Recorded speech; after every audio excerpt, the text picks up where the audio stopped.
Hey, what's up guys? Hope everybody's doing well and having a great day. In this video, I've got a new update on the 90-mile long iceberg down in the South Atlantic that's moving northeast on a collision course with the South Georgia Islands north of Antarctica. Got some new images. This one here is dated November 21st of 2020 over here at Zoom Earth. I've got a recent image, less than 48 hours old. New location, new direction. The large iceberg is moving. Also in this video, I've got an incredible photo that was sent in by Zeta M out of Portugal. Photo taken by Ricardo. Just simply spectacular. Lenticular clouds hovering over the mountain range. You've got over here what look like a couple of ships, actually three, off in the distance, and then a large stack of pink pancakes. Photo sent in by Zeta out of Portugal. Simply incredible. I want to give you guys an update on the shadow length, how it's changed exponentially since the last solstice back in June. The December solstice, I measured the shadow right around the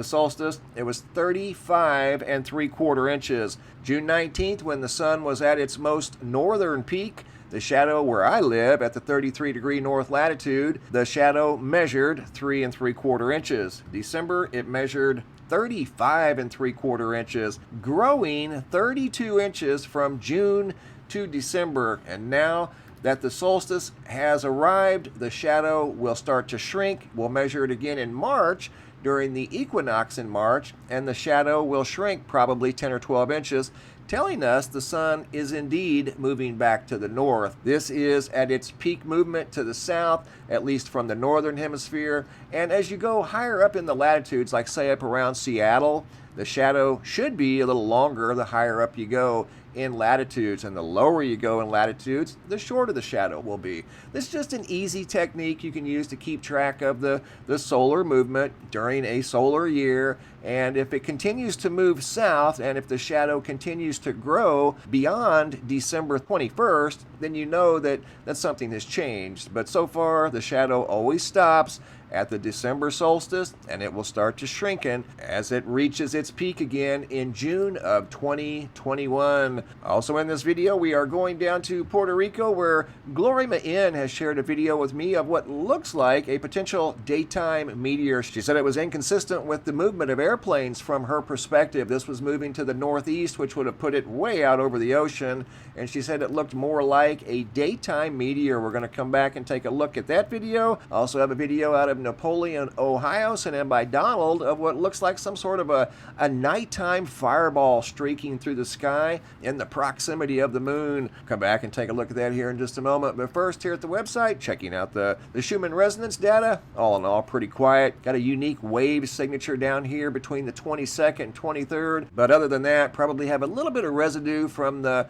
Earth-facing coronal hole. But other than that, everything's pretty quiet. Hopping over to the Yellowstone supervolcano Caldera. Not the same over here as it was the last couple of days. We've picked up some activity down here in the southern part of the lake and the southwestern part of the caldera, and you can see here at the Pitchstone Plateau some unusual movement, odd signature there. This is implying some sort of earthquake activity, and it's not necessarily super small. And there's some down here, here, and even down here. The next seismo directly across from the Pitchstone Plateau is Mount Sheridan, and we'll take a closer look at that.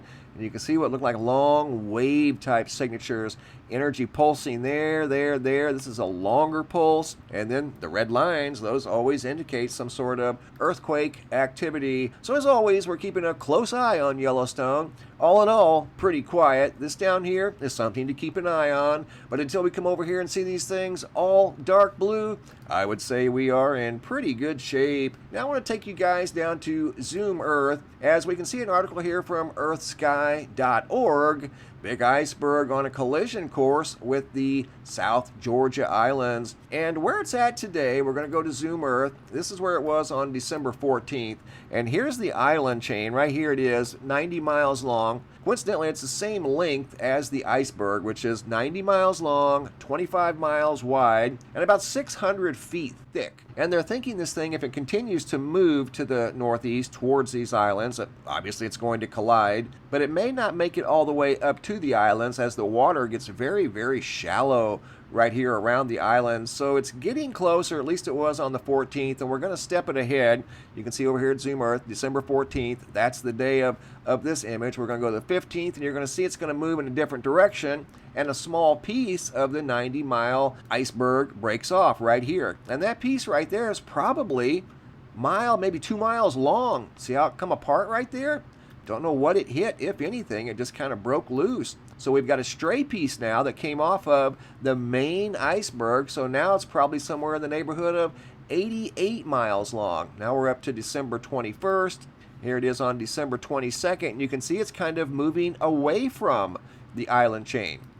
There it is on December 23rd, and it gets a little bit cloudy, and it's a little bit hard to see, but it was up in here. Now it's moving back towards Antarctica, and a large chunk of the big iceberg has broken off.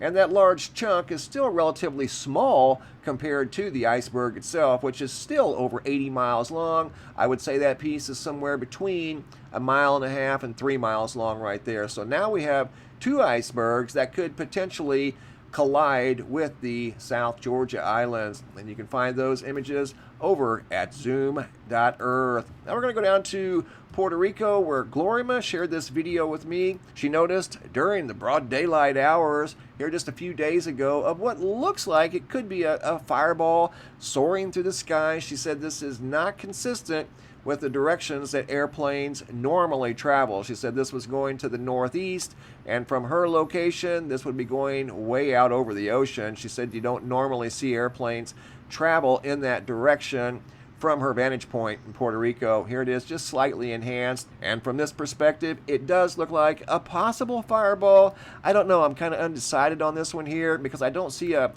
fiery bright tip, you know, down here at the end. I don't see a fiery, bright, glowing object. That could be an airplane. I'm not for sure on that. It's very difficult to tell. I'm going with Glorima's expertise on that one. She says from her perspective, that looked like a fireball. This video footage here was sent in from Napoleon, Ohio, of an object soaring through the nighttime sky back on December 22nd, leaving a long trail behind it. Now this one definitely has a glowing tip to it. See there, that does look like some sort of a strange fireball. It doesn't necessarily have a glowing tail like we saw in Puerto Rico, but the tip is glowing. I don't know, just something weird that they thought was weird too, or they wouldn't even have bothered recording it. Something zipping through the sky at a pretty good pace, and it looks like a pretty steep angle as well.